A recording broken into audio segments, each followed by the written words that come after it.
Malapit na tayo dito sa pwesto ni Sarah, no? So ngayon, bibili muna tayo ng pagkain. So yan. Mga pwede nyo makain dito. So, yun. Para at least mayroon tayong madala sa kanya. Okay? Magkano yung ayoko sanang yung may buto. Oo. 10? Sige, yan na lang siguro. Bigyan mo ako ng niyan, mga 3. May kanin kayo? Di pwede makabili sa'yo ng kahit konting kanin. Ihahalo lang yung 3 sa plastic.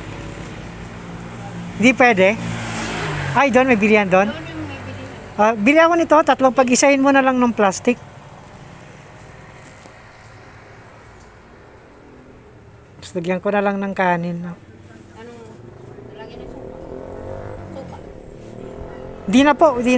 Okay na po yan. May asin ka? Asin? Oo.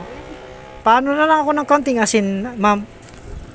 So ito na lang ang pakain natin sa kanya kasi walang buto. Sige tayong kanin.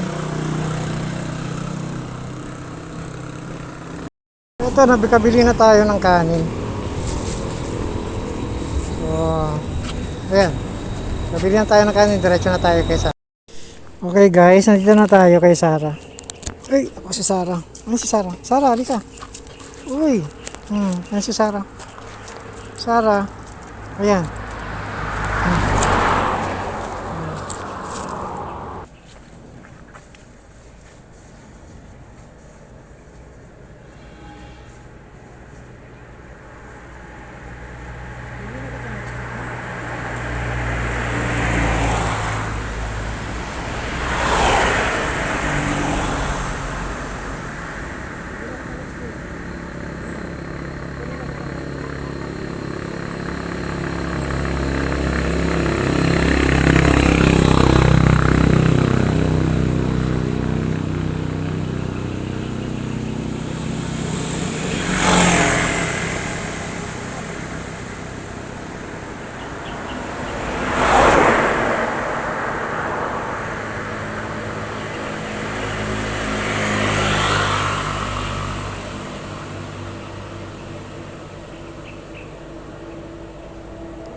Oh guys, bali next week iuwi ko na siya sa bahay muna. Doon ko na muna siya ilalagay sa mga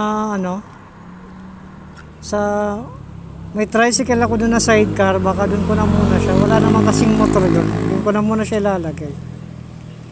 Kawa naman to. 1 year ko na tong pinapakain dito, binabalikan ko siya dati.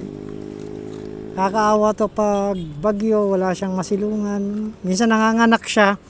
Doon sa gubat, doon siya nanganganak, sabi ng guard. Ayan. So, kukunin natin siya next week.